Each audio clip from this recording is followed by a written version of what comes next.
And I think often the common mistake is to focus on what are we doing today? Where can we do it faster? Where can we automate some of it? And I actually think the opposite, flipping that on its head, is the better place to start, which is what do I want the people in my team doing? And I'm going to automate everything else. I'm going to think that actually technology either exists today or it's going to exist very soon to get rid of the stuff I don't want people doing, right?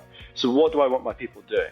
And I think that's where it draws parallels to, in my opinion, there's an opportunity for procurement individuals to act much more like investors, private equity investors, call it whatever you want to call it, but with a mindset that says, actually, I have a huge responsibility here where, I have the potential to impact EBITDA. I have the potential to impact top line growth of my business by the decisions I take.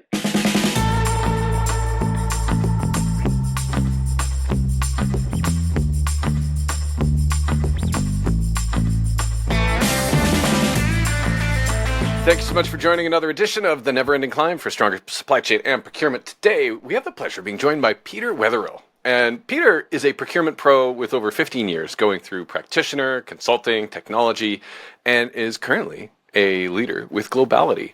Peter, thank you so much for joining us today.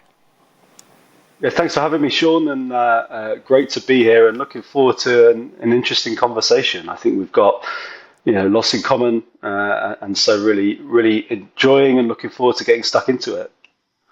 Absolutely.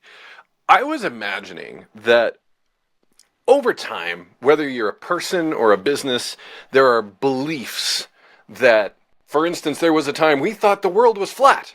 And then, we all learned better. And we could leave that belief behind, or most of us have. Don't know about some of the others, but and the majority of the planet has come around to the idea that belief no longer serves us. And for people and for businesses, there are things that we believe or used to believe were universally true. And they're not always true anymore because the world has changed. We've learned new things. I tend to think about things like things that used to be impossible that are now just hard. And that's shifting the way that procurement supply chain teams look at their work, look at how they're organizing things, and fundamentally look at how they support the business.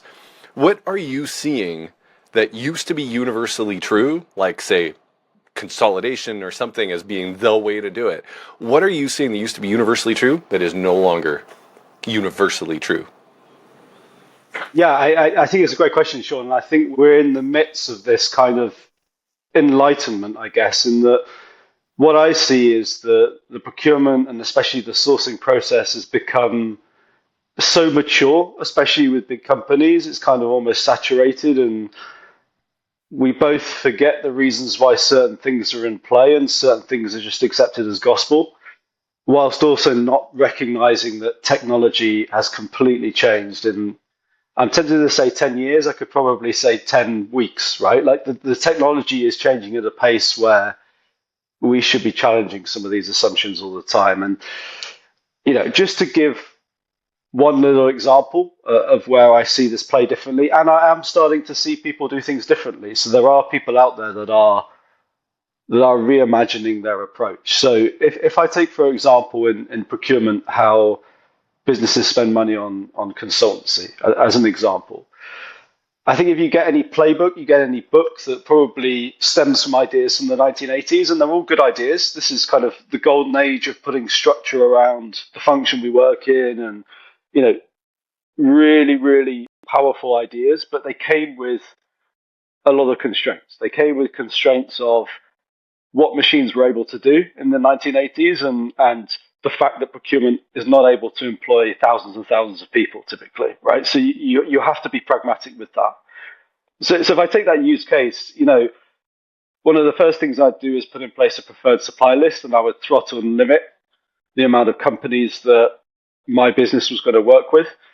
And I do that for a few reasons. I don't have the time and space to do my job properly to manage the relationship with all of these vendors. I can't manage the risk with all of these people. I can't get the data. I can't put the process rigor and the commercial rigor on top of these. So I would go and do that. Secondly, I would then want to put some rate cards in place. And I would go through a process to negotiate maybe this very sophisticated set of different rates for different types of work and different types of people that a company would do for my company. It would be based on sort of artificial projects that I might make up. And of course, it's focusing on the P of an equation that is P times Q. So I'm focusing on one half very heavily. The third thing I'd want to do is I'd want to bundle stuff together and go out to market with huge pieces of work. Because I think that, well, I'm going to get some efficiency there. Not quite sure I will. I'm not buying heaps of sand here, right? And when I'm buying services, it's not going to play by the same rules of buying raw materials. But, I would bundle things together because it means I don't have to run as many RFPs. I don't have to do this process as often. I can put better controls over a bigger whole. So that's what the playbook tells me to do. And that's still a lot of what companies do today, because that's best practice and that's been rubber stamped and that's how we work. I think the result and the consequence of that is I'm always going to get pointed towards the same vendors over and over again. They're going to have a certain demographic, they're going to have a certain idea, they're going to have a certain motivation, right? They're going to have a certain motivation of how they want to work. I'm going to create an experience for my customers and my stakeholders that is probably quite frustrating, probably quite watered down, in a sense that I am going to cut off a supply of huge amounts of innovation potentially, because I am really just focusing on a limited set, both in creating a supply list, but also if I'm going out to market with huge packages of work, I'm automatically ruling out 90% of businesses that aren't the size to be able to deliver on that. So I'm doing a number of things which is driving behaviors that creates outcomes that we then complain about and say we want to do something different, but the process is always giving me the same result. Now, the reality is, none of that is a requirement. Why do I need to have fewer consultancy vendors? Why do I need to do these things? Why do I need to package everything in that way? And we've now reached a point where what technology can do in terms of the cost of running a sourcing event, the ability to rapidly collect information and content on who are the options, what choice do I have, the ability to curate that choice for me and really tailor it as well. So the ability for me to generate a brief, generate a set of requirements for what I need, generate some content, and match that to who out there in the market really has a contextual, very focused, very specialist ability to solve this problem for me. You can do that in a click with technology today, right? And I've seen it. So fast. People are doing it. It's there already. So we now come to a point where we're at this strange juxtaposition where some of this sort of legacy best practice still persists, and then we're buying technologies and we're starting to use technologies that don't have that as constraint, and we're trying to force that old process through.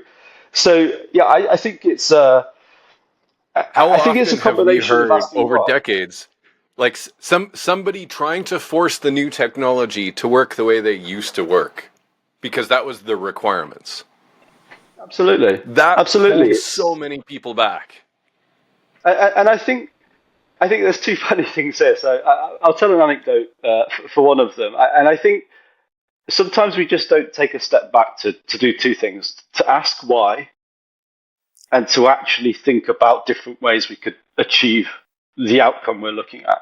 Right? We never should lose sight of what is the outcome that I want to achieve, and why am I doing it this way. And one really good example, a few years ago, I did a training session with a group of consultants talking about really making the point that a lot of the time the technology exists to do whatever you want today. We just, for whatever reason, haven't applied it. It may not, it may not exist in our industry. It might have a slightly different application, and we need to apply it differently. But it probably exists, right? We're now in an age where we are not constrained by that. We're constrained by other things. And I went around the room and asked people, if you could have technology do anything for you in the world, what would it be?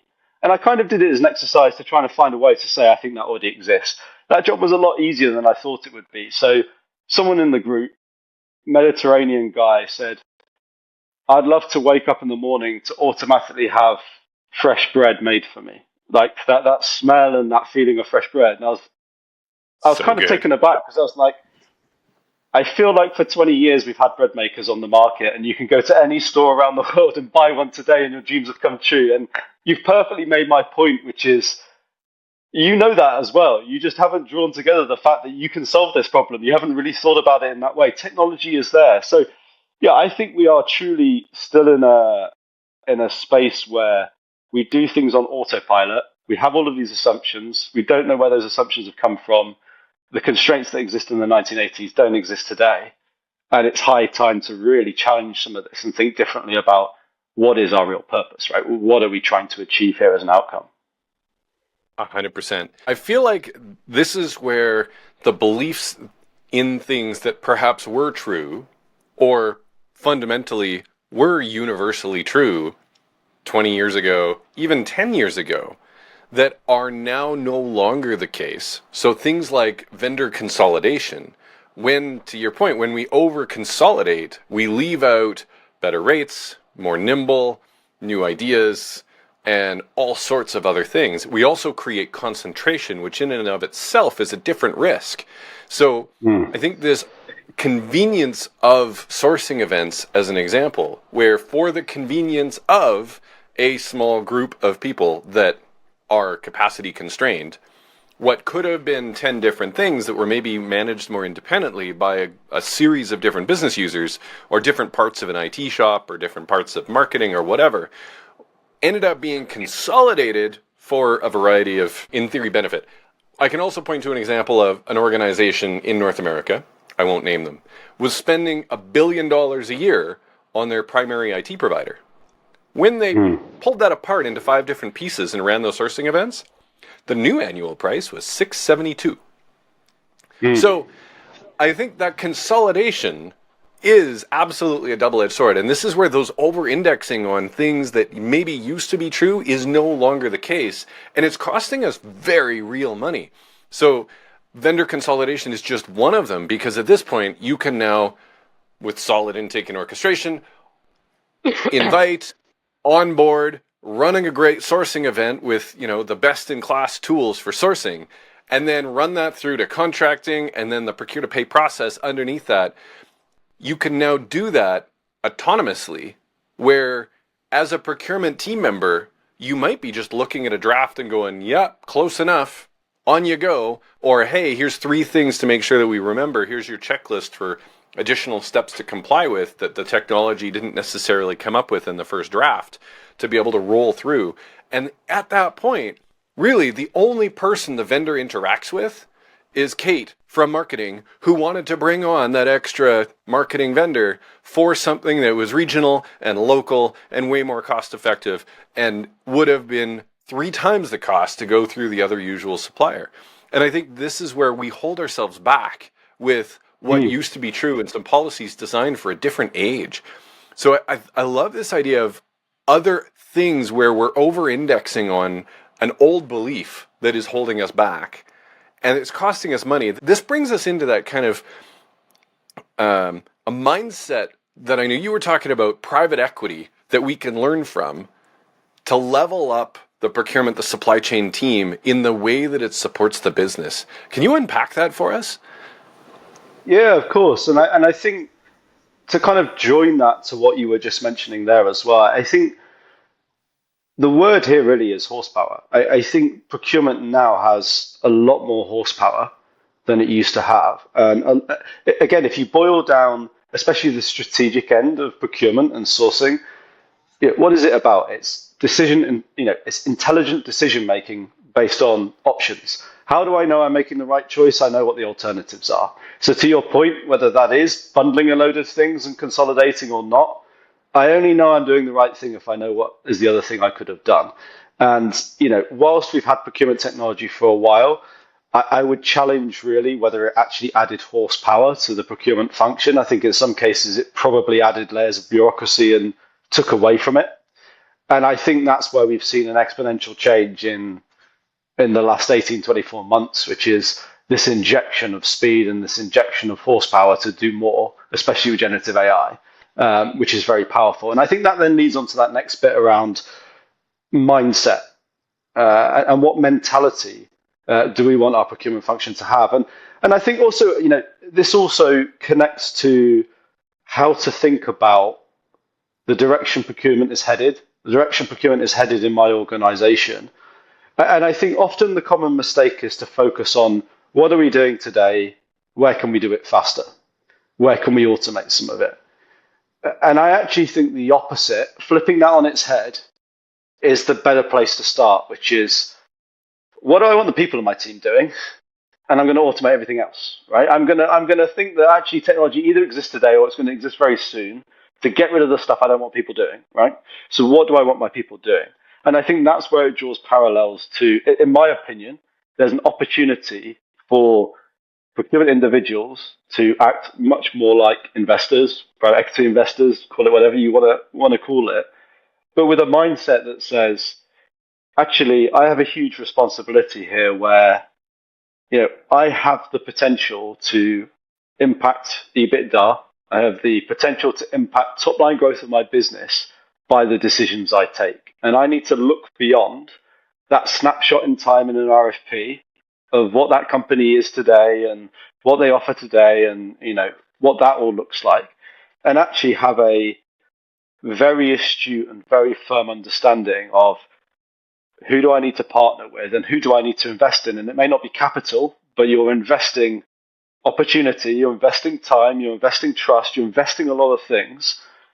Who should I be investing in to really grow and kick on my business for the next 5 years? That's a vastly I think it's an exciting proposition. I think it's a different set of activities and skills, and it's a very different mentality. You're not going there saying, this is a sheet of requirements of what I want, and I'm going to go through this and be like an auditor. I'm not being like that. I'm actually seeing what the people because machines can do that. What the people in procurement should be seeing between those lines. They should be seeing the shades of grey. They should be adding the colour to actually strategically who are the organisations that not just can add to my business, but where is risk going to come from? Where is jeopardy going to come from in that time as well? And I think that is where I see a huge opportunity. And if I was running a procurement function, my focus would be on what steps do I take to get toward that point. And that's going to be a combination of thinking about how I want to free up my people's time to start doing that and making sure that they have the right training and the right frameworks to be able to do that. And then I automate everything to clear the path for them to do those things. This feels like one of those great examples of a series of things that you're talking about of you're seeing organizations do this in sourcing. Things that used to be impossible, they're now just hard, but they can be done really quickly. Can you tell me a little bit more about how those can be done quickly, Peter? Absolutely. So I give one very clear example. I have a customer that I work with in financial services that, again, playing to the analogy of consultancy, they don't do sourcing like that anymore. They run thousands of, let's call them sourcing events. We've stripped out and simplified some of the clunkiness and friction that can exist in an old-fashioned RFP process, but they're running thousands of engagements and touch points with suppliers. They're going to market with much more discrete packages of work. Again, they're using AI, they're using technology to help frame and to bring knowledge and bring best practice to what I should be asking for. That unlocks then the opportunity to work with a much wider array of organizations and suppliers and work with boutiques and work with specialists and work with people that are much more appealing to the business, that are going to bring that kind of real specificity. And they're doing this absolutely at scale. And there's a couple of things that are happening here. I see organizations shifting, sort of more broadly shifting procurement from being a noun of a discrete group of people and we do all of the procurement to procurement's a verb, right? It's something that almost anyone in the organization may do. Democratizing the sourcing process, hasn't it? Absolutely, right? Yeah. It's democratizing made it accessible. Absolutely. And I think the art here is how do we retain the good? There is no doubt that the evolution of businesses investing in procurement and investing in that rigorous process, there are lots of valuable component parts of that. How do we retain that? How do we automate that? How do we almost make that passive, right? How do we make that just happen? And procurement's role then becomes the guardians and the curator of a platform, and you make the platform the vehicle for every customer in the business to get what they want, versus actually being the intermediary, being the arbiter, actually physically being in the process. And that is scalable then. That is truly scalable. If rather than going around to every stakeholder in your company and saying, here's the sourcing rules, here's the procurement rules, this is how you need to fill it in. If you can program that and then give a platform to people with confidence that the platform will not only make this process a lot more dynamic, a lot more nimble for the customer, but it's going to retain all of those procurement principles, that is truly sort of exponential. That's truly next generational in terms of the impact it can make. And I think there's other added values here as well. I think in software development, they talk about the principle of bringing the customer closer to the author, right? Removing the barriers and the layers between the person physically writing code and the person that's there to be the user of the application. And I think the same should apply to procurement, right? You want to bring those things closer. You want to remove the opportunity for misinterpretation, for confusion.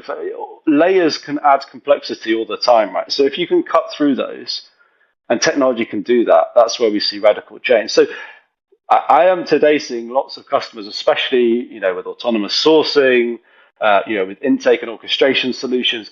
All of this is designed at bringing suppliers and customers closer together. It's designed to codify and capture the essence of what makes procurement good, but make it truly scalable. I love it. I love it. Peter, grateful for you taking the time today to join us, to share what you're seeing helping organizations, and sharing your wisdom, your experience. Peter, thank you. And for all of you watching, this has been another edition of The Never Ending Climb for Stronger Supply Chain and Procurement. We'll see you next week.